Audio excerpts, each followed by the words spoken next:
So I graduated college about 4 years ago, and recently I got the opportunity to speak to the design class at the old college that I went to. It was a crazy full circle moment for me, and I thought the presentation actually went pretty well, so I wanted to share it with you all. So if you're interested in learning more about design work, what it's like being a full-time freelancer, and just overall tips about this graphic design career, this presentation will be helpful for you. I hope you enjoy it. Who am I?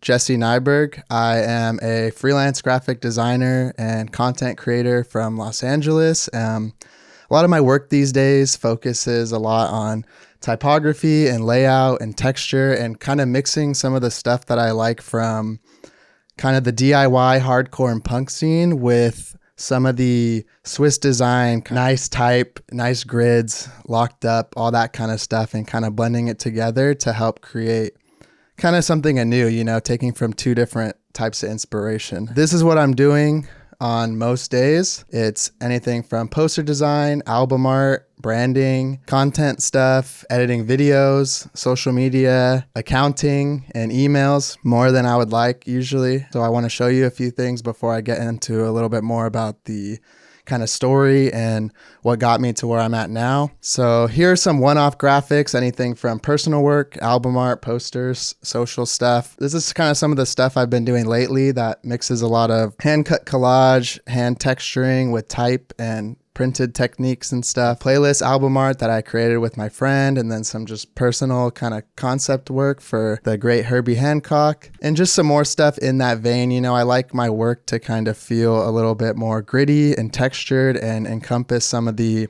kind of elements, like I said, from that DIY scene, but also try to keep like good margins and the type all nice and kind of where I like it. In addition to that, I do some logo and brand design for clients. A lot of this stuff is more, where the money's at. And I try to use this stuff to subsidize some of the more fun and passion projects for bands and things like that. Yeah, so this is a logo that I created for this festival. Here's another how the logo type and the logo system kind of expanded. Their whole thing in that community is like, we're all going to make it. So the concept behind the symbol is actually a loading thing, and like waiting for that stuff to happen. And here was some of the color palette, some mock-ups that I made for the client to kind of show how we would expand on the different things, and pamphlets and out-of-home design and things like that, keeping that same system, using that symbol as almost like a pattern, and some stuff for social media and things like that, as well as some merch design. Another side of my business in the past few years has been content creation. I do stuff on YouTube, so videos and podcasts and things like that. And then as well as Instagram, are the two main platforms that I post a lot of my concept work, video ideas, whatever. How did we get to this point? Now, it all started when I was in high school. So in high school, I took an intro to design class. It was called Visual Communication, and it was taught by this guy, Mr. Murray. And I owe a lot to this man because he introduced me to Illustrator, screen printing t-shirts, and just kind of showing me that there was something that you could do with art that was actually, not only lucrative, but creatively expressive, as well as, a real career. And he made me do things like trace the Batman logo with the pen tool. That was pretty hard when you're first starting out. I'm sure a lot of you who have started out with Illustrator know like those Bezier curves can be pretty gnarly when you've never tried the program. I started in that class Depravity, which was a clothing brand that I started in high school. The designs, not too good and not a big fan of them nowadays, but it was just something for me to kind of get my creative expression into the world and learn a little bit more about design and screen printing and creating merch and creating kind of a brand, Then we got to Chico. So that was a picture of me in college. I was dyeing my hair a lot of different colors at the time. I want to tell you, school is important. Kind of. And I want to elaborate a little bit on that because I learned a lot in school. So stuff like this, like the fundamentals of typography, stuff like this in Frank's class, learning how to do posters in the advanced type and different graphic design courses. And there's Frank, the smallest picture I could find of him. So it's a little low quality, but I think that Frank was a really good professor as well. And this was one of the things I did in his class, where I did a brand identity independent study with him, redesigned for the Brave coffee in Chico. And, I was kind of naive enough to think that I was going to be able to create this logo as a college student and pull up to Brave Coffee and get them to redesign their entire brand. This helped me kind of learn how to work with the client.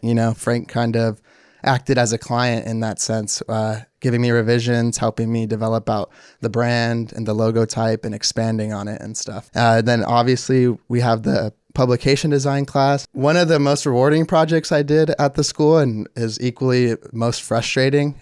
Definitely one that was really hard to kind of grasp, but once you kind of learned the importance of all the little details, it kind of paid off in the end. There's a picture right here of from my class. So you got Frank and Barbara and all the other students, and conveniently I was right in the middle, so it works good for the presentation here. What I meant by school was kind of as important is, in addition to the coursework, the biggest steps I made as a designer and learnings and knowledge and development of my skills actually came outside of the coursework. This was a wine place I worked at as an internship. A lot of this stuff I don't really like. It's not very good, but it did help me learn and kind of get better as I moved along as a designer and actually learned how to work in an office environment.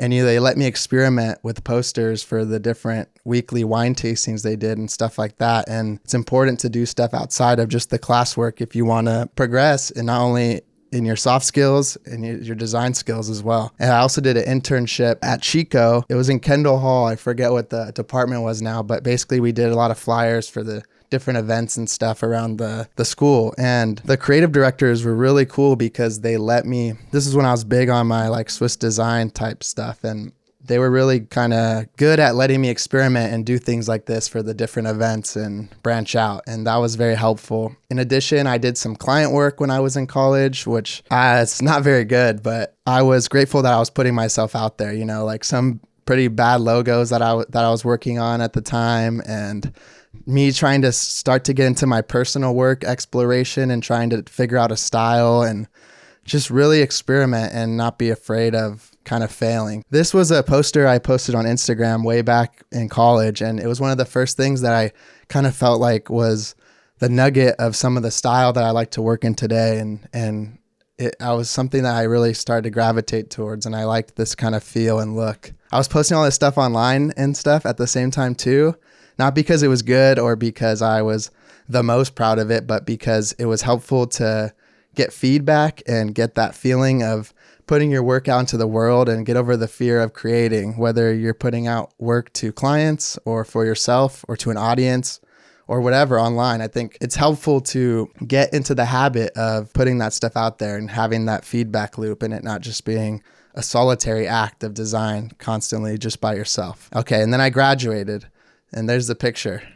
Or actually, it's this one. Once I graduated, I thought, well, I had all this extra work. I was doing stuff here and there, and compared to some of the contemporaries in my class, I felt like I was a little bit ahead of the curve in terms of maybe not design skills, but at least in having a portfolio and putting my work out there. And I thought it'll be easy to go get a job in LA, I thought this kid was going to pull up to some of the coolest design studios and just be able to walk in and get a job, as a junior designer or as an internship.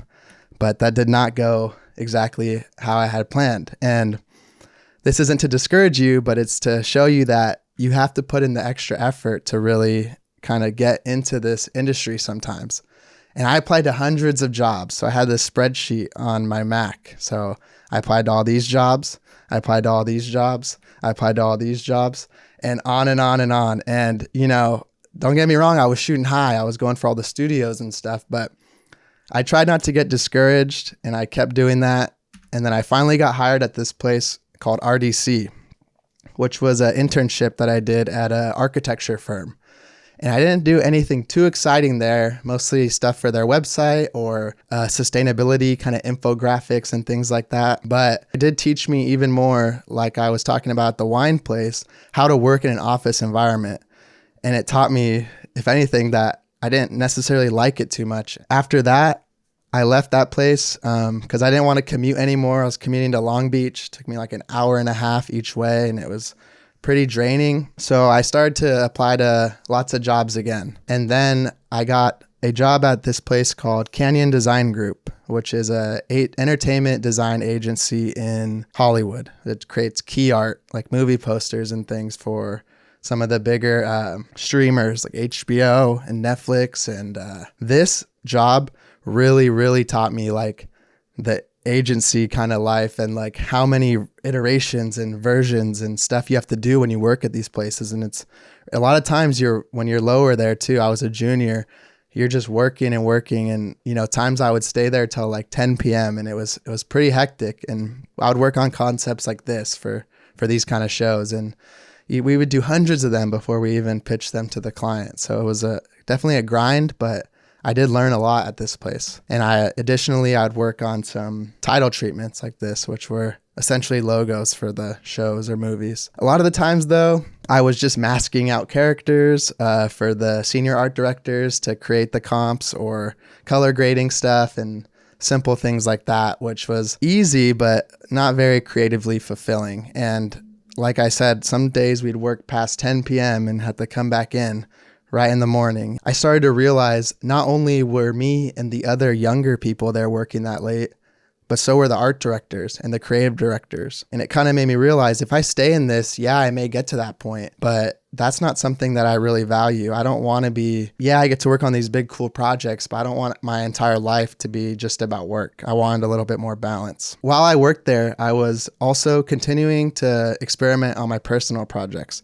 Even those days I'd have to work late, I would still come home and try to design stuff. Like I did this 30 logos in 30 days challenge thing. And I would do that each day at work, sometimes at work, but a lot of times after work. I just want to reiterate the importance of continuing to do your own stuff, even when you're working, especially at a place that you may not be getting creatively fulfilled. So I quit that job. Right when I quit, then COVID happened. I think 1 week after is when we started getting all the news. In that span of me quitting and everyone else in my job that was in my position getting fired anyway, I got a different job.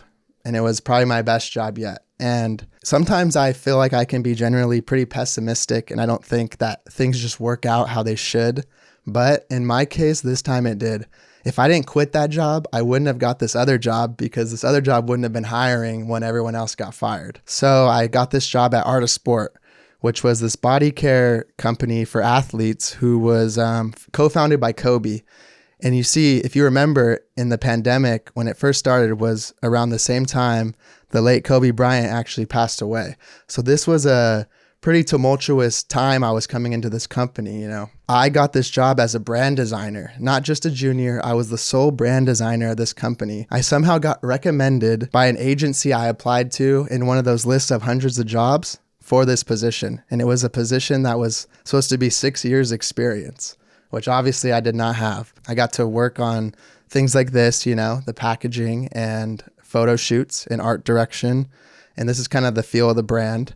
We would do out-of-home concepts, Christmas boxes and things that were in at Target and a bunch of other major retailers. 3D renders I worked on with one of our partners in Mexico. I came up with the concept to expand the company into a women's line as well. And I even got to make this billboard that was like a mile from my house in Hollywood.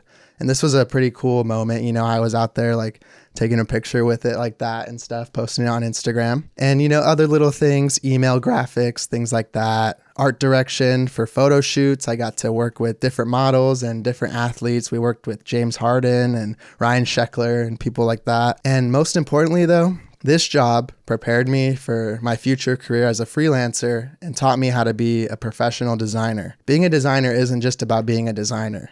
When you're working at these places or when you're working in freelance, you're doing social media, art direction, packaging, emailing, budgeting, all that, more emailing. And it taught me how to manage different projects and working with different people. At the same time I was working there, we were working remotely because it was COVID. I was also pursuing social media stuff and freelance on the side. So I started doing freelance projects like this rave flyer for one of my friends for a rave in the Mojave Desert, some other personal projects, just messing around, trying to break away from the style that I was working in at the job and kind of experiment. And I started the YouTube channel as well. These are some of my thumbnails from my early videos, tutorial-based stuff, not as much what I'm doing now. I was continuing to post stuff online, like collage work, different design work, continuing to develop my style with clients as well as with personal work. This is one of my early on favorite posters that I made back in like 2021. I started to get more clients. I started to hit different milestones on social media. This was a child therapist thing that I worked on a logo for. An Instagram post I made when I hit 7,000 followers, and I had started earlier that year with like only 900. Like I was starting to get some momentum and stuff online and get a little bit of my name out there. I was doing all that stuff, right? All that was the precursor to freelance and what I'm doing now. I think that context and stuff was important, and why I wanted to share that with you all is because a lot of people think that they're going to be able to just jump into this stuff right away. And I think that it is possible, but I advise a lot of people to maybe work a job or two like that beforehand, because it taught me not only design skills, but like I said with the other stuff, just how to work, and be a professional and work with clients and managers and creative directors and collaborate and things like that. So this is the post that I made on Instagram in 2021 in May when I started freelancing. I was pretty nervous. I thought I'll risk it all, I don't really care about this job I'm working at too much, and I'm kind of feeling doing this stuff on social media, and some of my freelance projects were picking up, and I had a few lined up. I'll just do this until I run out of money, and then I'll get another job.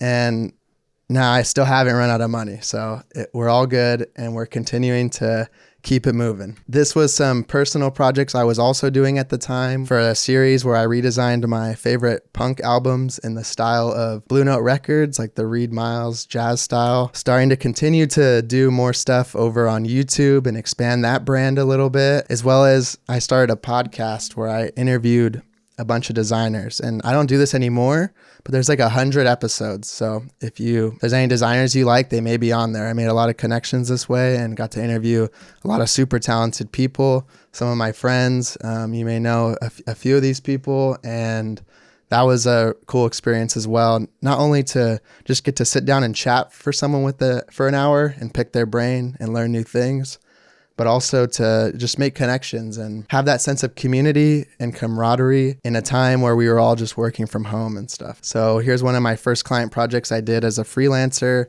for this music thing called Shrine House. Another branding project I did for a deli called Rumi's Deli. I love that client work, and I may sound like a broken record, but I still want to reiterate, I was focusing on personal projects. And the reason I'm such an advocate for that is because you're not always going to have clients. You're not always going to have stuff to work on.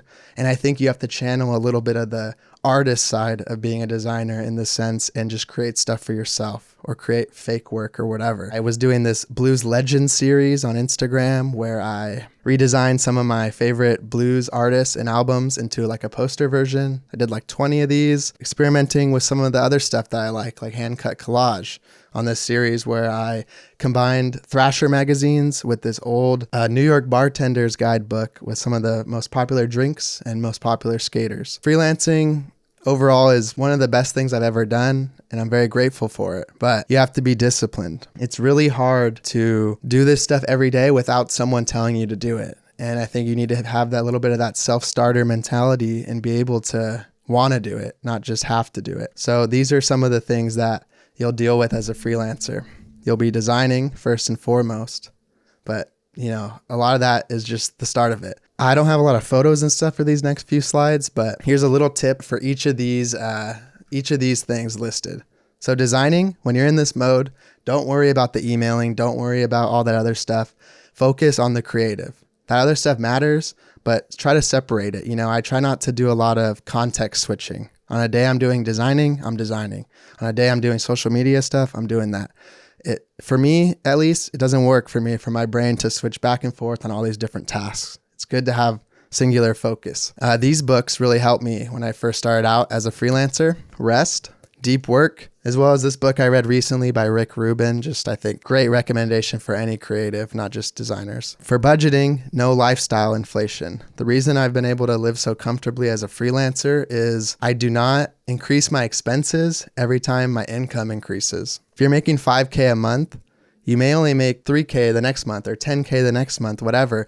You have to think about what that average might be and live to that kind of thing, because you don't want to blow all your money when you're in the good stage, and then when the times are tough, you have no cushion to fall back on. Taxes, TurboTax, and also I try to save at least 20 to 25% of all my income. You got to keep that in mind, because you don't want to be surprised by a big tax bill when it comes to the season. Social media, use it to your advantage, but don't let it be something that damages your artistic identity, or don't put too much value in the performance. Just post it, leave it, and don't worry too much about how it's performing and things like that, because good art and good design is not defined by what algorithms want at the moment. So just stay true to yourself and do what you got to do. That's that. I have no idea. No advice for emailing. I get distracted by it a lot. Client management, stay organized and don't take on too many things at once, because you only have so much creative energy you can put into a project. And if you spread yourself too thin, each one will suffer. Rather have a few projects that turn out well than a bunch at once that get kind of muddled. And repeat clients are the best clients, because you don't have to go through the entire onboarding process, and you know how they're going to pay you. You know how to communicate with them, and it takes away all that other stuff so you can focus more on designing again. What I'm up to these days, brand deals. This is another part of my business that has came in recently, and this is a little bit more exclusive to the content side of things. But here's like a 3 series reels I did for Wix. Get to do a lot of graphic design sponsored content stuff these days. And what's good about this is, or here's another one for Stills, little series I did for them for this photo licensing website called Stills, to show like what you can do with stock photography. And this stuff isn't the most creatively fulfilling at times, but what's nice about it is it pays well. And honestly, sometimes it pays a little too well. Like I'm like surprised that some of these brand things can pay more than the actual, design work itself. But to mediate that, not only imposter syndrome, but frustration, I use this content money to subsidize my own personal design projects, as well as cooler kind of smaller client projects like bands and album art and posters and things that may not have giant budgets, but you really want to work on. But in the past, I couldn't because I needed money. Now I can kind of feel a little bit more comfortable doing that. So I'm still on YouTube as well. We're rocking like 65K subscribers right now. Full transparency. There's the analytics from the last 30 days right there. This was a slow burn though. So if you're thinking about doing anything like this, just know I started around here, and it took over a year to just get to 1,000 over in 2022 or whatever. So it's exponential growth, and it paid off, but it takes consistency on that side of things. So I'm still freelancing. Like I said, here's some stuff I worked on for this wine company called Grapes. And as you can see, this stuff is a little reminiscent of some of the personal work I was doing. And that's the power of doing personal work, is the clients see it. And not only do they know what you're good at, they know the type of work you want to be doing. And you're showing them. It's easier to pitch ideas and more out of the box concepts to people when you have the proof of concept and proof of work beforehand like that. I got to work on this print flyer for this UK magazine who was re-releasing the box set of David Bowie's original singles when he was like super young. You can see the picture there. He's before Ziggy Stardust and all that. And then I got to work on this poster design recently for an indie film called Silkscreen Arcadia. And of course, more personal projects and concept work. Here's some fun stuff I did, printing some album art, little concepts on sticky notes. I'm working right now on a series where I redesign my favorite hardcore albums for every letter of the alphabet. And I'm doing that once a week, so A through Z. And this has been a fun exercise. And the reason I'm doing this is not only to have that creative expression in between client projects, but also I really want to get more into this scene as a designer. I'm always at shows and things like that, but I want to actually get some more of my work printed on vinyl and get to work with some of these bands. And what's cool about this stuff is a lot of these bands and stuff, when I'm posting these concepts on Instagram, they're commenting, they're following, they're messaging me, and some things start to get brewing in the works. So it doesn't hurt to just do something you were going to do anyway for fun, and it maybe turn into something later down the road. And lastly, now that I can freelance and I'm not working till 10 p.m. at an agency, I have more time to enjoy myself. I've been hanging out with friends more, rock climbing, things like that. The best part about freelancing is it gives you the freedom to have more of a life outside of work. As much as I was saying you have to be disciplined and things like that, I figured out my schedule that works for me. And there's days where if someone asks me to do something, I don't have to ask anyone permission to do it. If I feel like I have my projects kind of organized, I can take that day off or whatever it may be. And if you've ever worked in an office, they don't work 8 hours a day. So that's that. So half the time they're talking and doing calls and this and that. So as long as you're getting your work done, you can work 4, 6, 8, 10 hours a day, whatever it is. You don't hold yourself to this rigid 9 to 5 schedule if you don't have to. And, this is when I went to Mexico. I don't know, let's throw that in there for a recent kind of proof of that I'm actually out doing things, not just working all day. Some of the places you could find other stuff that I'm doing. So thank you. That's all I have. And if you guys have any questions or comments or whatever, feel free to do that. Yeah, no, it was great having you. I'm glad you put it together for us and took the time to talk to us. So thank you so much. Yeah, good seeing you, Barbara, and good luck, everyone. I wish you the best with all your whatever you do, freelancing, applying to jobs, this and that, and see ya.